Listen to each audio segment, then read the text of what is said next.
Le soleil du matin brillait intensément au-dessus du grand barrage au Burkina Faso. L'endroit résonnait du bruit des marteaux, des machines lourdes et des hommes qui se criaient dessus alors qu'ils travaillaient dur pour terminer le nouveau projet hydroélectrique. Le président Ibrahim Traoré avait décidé de venir à l'improviste. Il voulait voir par lui-même les progrès des travaux qui devaient apporter l'électricité à des milliers de foyers. Lorsque son convoi s'arrêta près du chantier, les ouvriers se précipitèrent pour former une ligne, le saluant avec respect et des sourires nerveux. Le président, vêtu simplement de son uniforme militaire, marchait d'un pas ferme. Ce n'était pas un homme qui aimait simplement rester debout et saluer de loin. Il voulait tout voir de près. En visitant le site, quelque chose attira son attention. Non loin de là où les hommes soulevaient des sacs de sable, il aperçut une petite silhouette, beaucoup plus petite que tous les ouvriers. Au début, il pensa que c'était juste un enfant venu jouer près de l'eau, peut-être le fils d'un des ouvriers. Mais, quand il regarda de plus près, son cœur s'arrêta. C'était un garçon, pas plus de 6 ans. Ses petites mains étaient couvertes de poussière, ses vêtements sales et déchirés. L'enfant luttait pour soulever une bassine de sable, chancelant sous le poids, mais se forçant encore à continuer. Le président Traoré fronça les sourcils et marcha rapidement vers lui. Ses gardes essayèrent de l'arrêter, mais il leva la main pour leur faire signe d'attendre. Il se pencha près du garçon et demanda doucement. « Mon fils, que fais-tu ici? Pourquoi portes-tu du sable? Tu es trop petit. » Le garçon leva les yeux vers lui avec de grands yeux innocents. Il ne répondit pas immédiatement, baissant seulement la tête en silence. Le président, pensant encore que l'enfant jouait, se tourna vers l'un des superviseurs à proximité. « Qui est ce garçon? Pourquoi est-il ici ?» Le superviseur bougea inconfortablement, évitant le contact visuel. Finalement, il murmura « Monsieur le Président, ce garçon, il vient ici tous les jours. Il s'appelle Adama. Il travaille pour un petit salaire journalier. Nous lui avons dit de rentrer chez lui plusieurs fois, mais il refuse. Il dit qu'il a besoin de l'argent pour sa mère malade. » Ces mots frappèrent d'Ibrahim Traoré comme une pierre. Ses yeux s'élargirent de choc. « Quoi? Un enfant de 6 ans qui travaille ici? Et vous avez permis cela ?» Sa voix s'éleva, résonnant à travers le barrage. Les ouvriers se figèrent, tête baissée, effrayés de bouger. Le président se retourna vers Adama, sa voix tremblant maintenant. « Pourquoi, petit? Pourquoi es-tu ici? Où est ton père ?» Les lèvres d'Adama tremblèrent alors qu'il parlait enfin. « Mon père est parti. Il est mort l'année dernière. Ma mère est très malade. Elle ne peut pas travailler. Je viens ici porter du sable. Ils me donnent un peu d'argent. Je l'utilise pour acheter des médicaments et de la nourriture. Avant de continuer cette vidéo, dites-nous d'où vous regardez dans les commentaires et n'oubliez pas d'aimer cette vidéo également. J'en garde aussi pour retourner à l'école un jour. » En entendant ces mots, le président Ibrahim Traoré sentit quelque chose se briser en lui. Le barrage, les machines, les ouvriers, tout s'effaça. Tout ce qu'il pouvait voir était ce petit garçon portant un fardeau bien trop lourd pour ses petites épaules. Sa gorge se serra, et pour la première fois devant ces hommes, ses yeux se remplirent de larmes. Il se tourna brusquement vers les entrepreneurs. « Honte à vous tous !» cria-t-il. Sa voix était féroce, mais elle se brisa d'émotion. « Vous vous appelez des hommes? Vous laissez un garçon de 6 ans travailler ici? Au lieu de l'aider, vous profitez de sa souffrance. Pensiez-vous que je ne le découvrirais jamais ?» Les entrepreneurs restèrent figés, silencieux, leurs visages pâles. La poitrine du président se soulevait et s'abaissait de colère. « À partir d'aujourd'hui, vous êtes tous suspendus. Vous êtes des hommes méchants.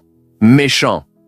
Un enfant devrait être à l'école, pas dans la poussière à porter du sable. » Les ouvriers baissèrent encore plus la tête, mais Ibrahim ne s'en souciait pas. Ses yeux étaient fixés sur Adama, dont la petite silhouette tremblait alors que les larmes coulaient sur ses joues. Sans réfléchir, le président se pencha, souleva doucement le garçon dans ses bras et le serra contre lui. Les larmes de l'enfant mouillèrent son uniforme, et Ibrahim Traoré, le leader fort connu à travers l'Afrique pour son courage, ne put plus retenir les siennes. Les larmes coulèrent sur son visage. « Ne pleure pas, Adama, » murmura-t-il. « À partir d'aujourd'hui, ta vie va changer. » Les ouvriers du barrage restèrent dans un silence stupéfait, alors que le président Ibrahim Traoré portait Adama dans ses bras. Le garçon s'accrochait à sa poitrine, sanglotant encore, ses petits doigts agrippant fermement l'uniforme du président, comme s'il avait peur de le lâcher. Les entrepreneurs chuchotaient entre eux, mais personne n'osait parler fort. Ils connaissaient le poids du moment. Le convoi du président se dirigea lentement vers la ville. À l'intérieur de la voiture officielle, Ibrahim était assis avec Adama sur ses genoux. Il essuya doucement le visage du garçon avec un mouchoir, essayant de le réconforter. « Adama, » dit-il doucement, « tu ne porteras plus de sable. Je te le promets. Dis-moi, où est ta mère maintenant ?» Le garçon renifla et murmura « À la maison. Elle ne peut pas bien marcher. Elle tousse trop. J'achète parfois des médicaments, mais ce n'est pas suffisant. Elle pleure la nuit quand elle pense que je dors. » Le président ferma les yeux un moment, le cœur douloureux. Un enfant si jeune devrait rêver de jeux, de jouets, d'école, pas de maladie et de faim.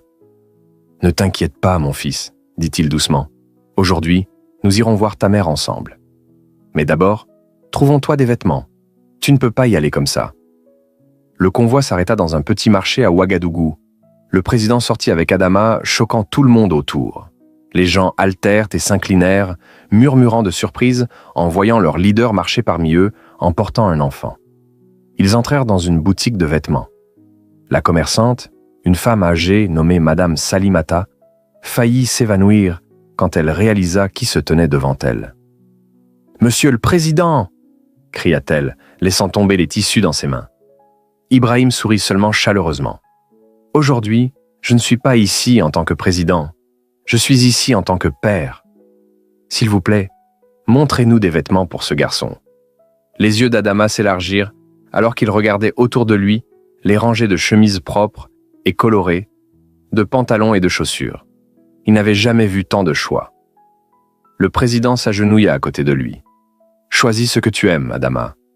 Aujourd'hui, c'est ton jour. » Le garçon hésita d'abord, mais puis, encouragé par le hochement de tête doux d'Ibrahim, il choisit une chemise jaune vif et une paire de pantalons bleus.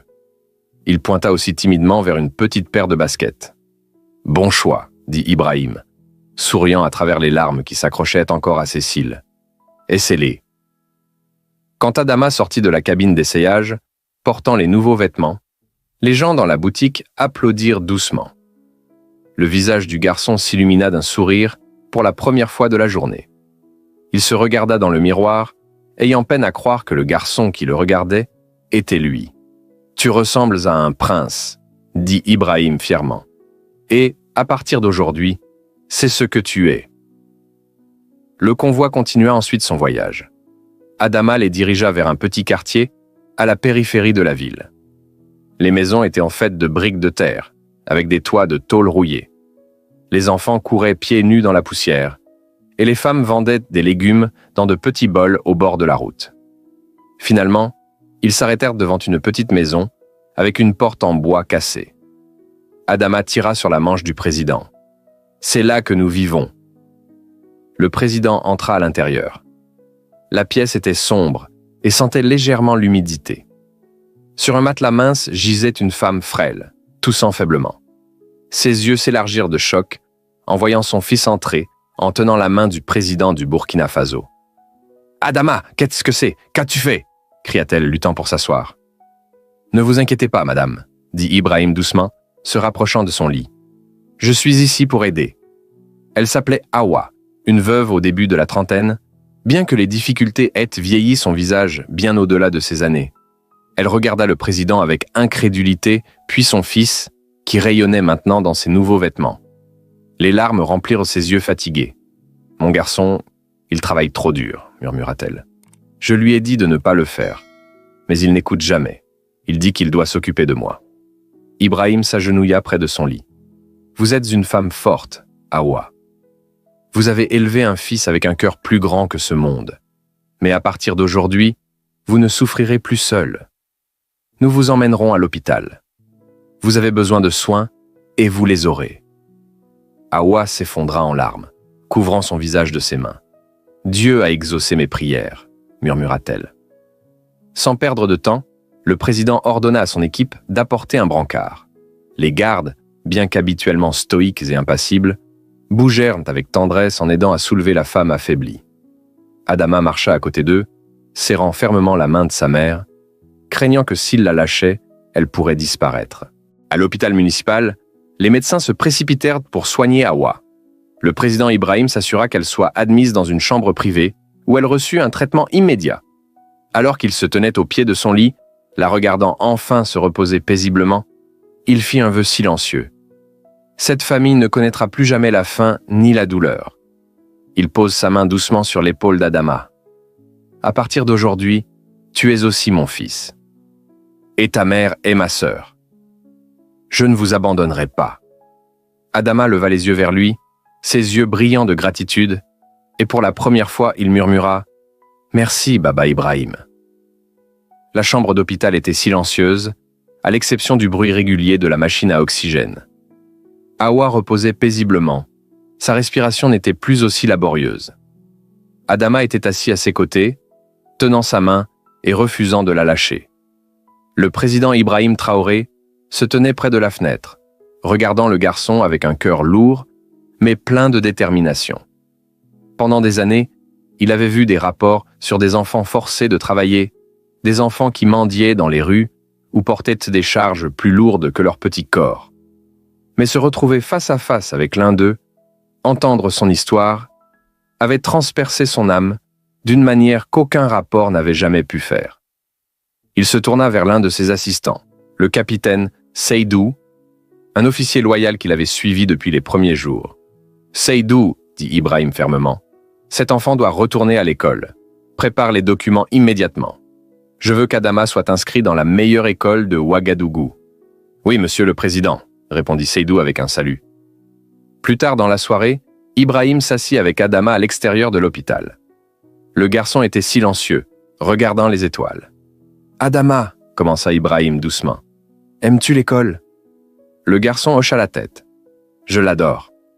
Mais j'ai arrêté d'y aller parce que nous n'avions pas d'argent. Je garde mes livres dans une boîte sous mon lit. Parfois, je les lis la nuit. » Le président sourit chaleureusement. « Désormais, tu ne liras pas seulement la nuit. Tu étudieras tous les jours. Je vais te donner une bourse. Tous tes frais de scolarité, uniformes et livres seront payés. Tu auras tout ce dont tu as besoin pour apprendre et devenir un grand homme. » Les yeux d'Adama s'écarquillèrent. « Vraiment ? Oui, mon fils. Tu étudieras, et un jour, tu aideras à construire un meilleur Burkina Faso. » Le garçon bondit en avant, enroulant ses petits bras autour du président. Des larmes coulèrent à nouveau sur les joues d'Ibrahim, mais cette fois c'étaient des larmes de joie. 3 jours plus tard, après qu'Hawa ait repris suffisamment de force pour quitter l'hôpital, le président invita la famille dans son convoi une fois de plus. Adama tenait fermement la main de sa mère, incertain de leur destination. Les voitures s'arrêtèrent dans un quartier calme avec des maisons nouvellement construites, simples mais solides, peintes en blanc avec des toits rouges. Des enfants jouaient dehors, leur rire résonnant dans l'air. Ibrahim les guida vers l'une des maisons. « C'est votre nouvelle maison », dit-il doucement. Hawa s'arrêta net, regardant avec incrédulité. « Que voulez-vous dire ?»« Cela signifie, » dit Ibrahim, posant sa main doucement sur son épaule, « que toi et Adama ne vivrez plus dans l'obscurité et la faim. Cette maison est à vous, gratuite.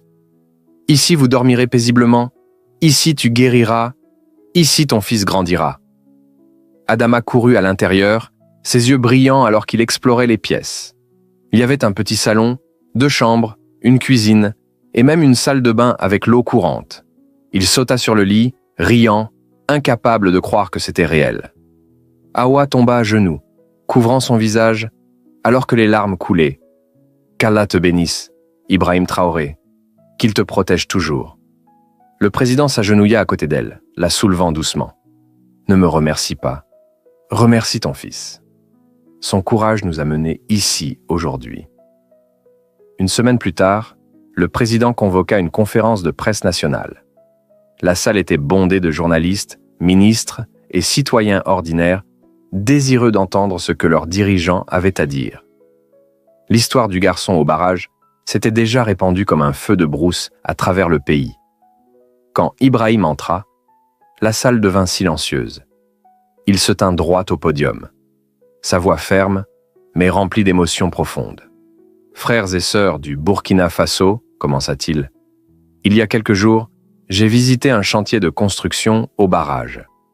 Là, j'ai rencontré un garçon de seulement 6 ans, travaillant sous le soleil, portant du sable pour nourrir sa mère malade. Cet enfant aurait dû être à l'école. Il aurait dû jouer, apprendre, rêver. Mais au lieu de cela, la pauvreté l'a forcé au travail. » La foule murmura, certains essuyant les larmes de leurs yeux. « Je vous dis aujourd'hui, continua Ibrahim, sa voix s'élevant avec passion, qu'aucun enfant au Burkina Faso ne sera plus jamais abandonné. À partir de ce moment, si un garçon ou une fille est trouvé travaillant sur un chantier, vendant dans les rues ou portant des fardeaux trop lourds pour leurs petites épaules, signalez-le immédiatement à mon bureau. Nous les sortirons de la rue, leur donnerons une éducation et soutiendront leur famille. » Les applaudissements tonnèrent dans la salle. Les caméras flashèrent. Mais Ibrahim n'avait pas fini. « J'ai suspendu les entrepreneurs qui ont permis ce crime contre l'enfance. Et je n'hésiterai pas à suspendre quiconque, ministre, gouverneur ou homme d'affaires, qui ose exploiter nos enfants. Le Burkina Faso doit protéger son avenir. Et l'avenir, ce sont nos enfants. » À ce moment, le petit Adama, vêtu de sa nouvelle chemise jaune, fut amené sur scène. Le garçon regarda timidement la foule alors qu'il se tenait à côté du président. Ibrahim posa une main sur son épaule et dit « Voici Adama. Il n'est pas seulement mon fils maintenant. Il est le fils du Burkina Faso. Et je vous promets, il y en a des milliers comme lui que nous devons sauver. » La salle explosa en acclamations. Les journalistes griffonnèrent furieusement, diffusant le message à travers la nation. En ce moment, l'espoir se répandit à travers le Burkina Faso comme un feu de brousse. Les jours suivant la conférence de presse furent comme rien que le Burkina Faso n'avait vu depuis des années. À travers les villages, villes et cités, les gens parlaient d'Adama, le garçon du barrage. Son histoire devint un symbole de lutte, d'espoir et de la compassion d'un dirigeant qui choisit d'agir plutôt que de simplement parler. Dans leur nouvelle maison, Hawa et Adama commencèrent à vivre une vie dont ils n'avaient que rêvé. Pour la première fois, leur repas était régulier. Pour la première fois, ils dormaient sans craindre que le toit s'effondre pendant les pluies. Pour la première fois, Adama se réveillait en sachant que son seul devoir était d'aller à l'école. Un matin, un fonctionnaire gouvernemental arriva chez eux avec une enveloppe scellée. À l'intérieur se trouvait une lettre signée personnellement par le président. Elle disait « Adama et Hawa, tant que je vivrai, vous n'êtes pas seuls. Vous recevrez une allocation mensuelle de l'État pour assurer que la nourriture, les médicaments et le confort ne soient jamais hors de votre portée. Ce n'est pas de la charité, c'est votre droit. Puisse cela vous aider à vivre dans la dignité. » Attachée à la lettre se trouvait la preuve de l'allocation mensuelle, suffisante pour couvrir leurs besoins sans souci. Hawa s'effondra à nouveau en larmes, serrant le papier contre sa poitrine. « Allah est grand », murmura-t-elle. Quand Adama porta son nouvel uniforme scolaire pour la première fois, il se tint devant le miroir, souriant timidement. L'uniforme était impeccable et propre, avec des chaussures bien cirées. Il serra fermement son cartable, incapable de cacher son excitation. « Mère, j'étudierai dur, promit-il. Je rendrai le président Traoré fier. Un jour, j'aiderai d'autres enfants comme moi. » À l'école, les enseignants l'accueillirent chaleureusement. Ses camarades de classe chuchotaient à son sujet, certains avec curiosité, d'autres avec admiration. Ils savaient tous qu'il était le garçon qui avait fait pleurer le président, le garçon dont l'histoire avait touché le cœur de la nation. Pendant ce temps, le président Ibrahim Traoré travailla avec le Parlement pour créer une nouvelle loi. La loi de protection et d'éducation de l'enfant fut adoptée, interdisant le travail des enfants sous toutes ses formes et créant une force d'intervention pour sauver les enfants des rues et des lieux de travail. Il annonça la création d'une ligne d'urgence où quiconque pouvait signaler des cas de travail d'enfants. Des équipes de travailleurs sociaux et d'officiers furent déployées à travers le pays, s'assurant que les enfants trouvés vendant de l'eau, cirant des chaussures ou portant des charges soient sortis des rues, éduqués et leurs familles soutenues financièrement. Le peuple vit que ce n'était pas juste un discours, mais de l'action. Lentement, les rues commencèrent à changer. Les enfants qui mendiaient autrefois au feu de circulation marchèrent maintenant vers l'école avec des sacs à dos. Les mères qui pleuraient autrefois devant des marmites vides recevaient maintenant des allocations qui leur permettaient de nourrir leur famille. Malgré son emploi du temps chargé, le président Traoré visitait souvent Adama. Parfois il apportait des livres, parfois il venait simplement s'asseoir et écouter. Il devint non seulement un dirigeant, mais une figure paternelle dans la vie du garçon. Un après-midi, alors qu'ils étaient assis sous un manguier près de la nouvelle maison, Adama demanda « Monsieur le Président, pourquoi avez-vous pleuré quand vous m'avez vu ce jour-là » Ibrahim le regarda longuement avant de répondre « Parce que je me suis vu en toi. Quand j'étais jeune, j'ai aussi fait face aux difficultés. Mais Allah a envoyé des gens pour me guider, pour me donner de la force. Et quand je t'ai vu, j'ai su qu'Allah t'avait envoyé pour me rappeler mon devoir. » Les yeux d'Adama se remplirent de larmes, mais cette fois c'étaient des larmes de gratitude. « Alors je ne vous décevrai jamais. » Des mois passèrent, et l'impact de cette seule rencontre continua de grandir. Les journaux écrivirent sur « le garçon qui changea le Burkina Faso ». Des chansons furent composées dans les langues locales, louant le courage d'Adama et la compassion du président. Les enfants à travers le pays commencèrent à croire à nouveau que leur avenir n'était pas limité au travail ou à la souffrance. À chaque événement scolaire, les gens demandaient à Adama de parler. Ces mots étaient simples mais puissants. « J'étais un garçon qui portait du sable. Maintenant je porte des livres. Si je peux changer, alors chaque enfant peut changer. Si notre président croit en nous, alors nous devons croire en nous-mêmes. » Ces discours étaient accueillis par des applaudissements tonitruants. Il devint un symbole d'espoir, non seulement au Burkina Faso, mais à travers l'Afrique. Un soir, le président Ibrahim Traoré était assis dans son bureau, lisant un rapport sur les progrès du programme de protection de l'enfance. Ses assistants parlèrent des améliorations, la fréquentation scolaire augmentant, le travail des enfants diminuant, l'espoir se répandant. Il pose les papiers et sourit faiblement. Son esprit retourna à ce jour au barrage, quand un petit garçon aux vêtements sales avait brisé les murs du pouvoir et touché son cœur. Alors qu'il regardait par la fenêtre le soleil couchant, il murmura doucement « Merci, Adama. Tu m'as rappelé ce que signifie vraiment le leadership. » Et dans une petite maison non loin de là, Adama s'agenouilla à côté de sa mère, disant ses prières du soir. Il pria pour sa santé, pour ses études, et pour l'homme qui avait changé leur vie pour toujours. Dans cette prière, dans ce lien, résidait la promesse d'un nouveau Burkina Faso, où aucun enfant ne serait oublié, et où la compassion triompherait toujours de la cruauté. Si vous aimez ce que fait notre cher président, dites une prière pour lui dans la section des commentaires.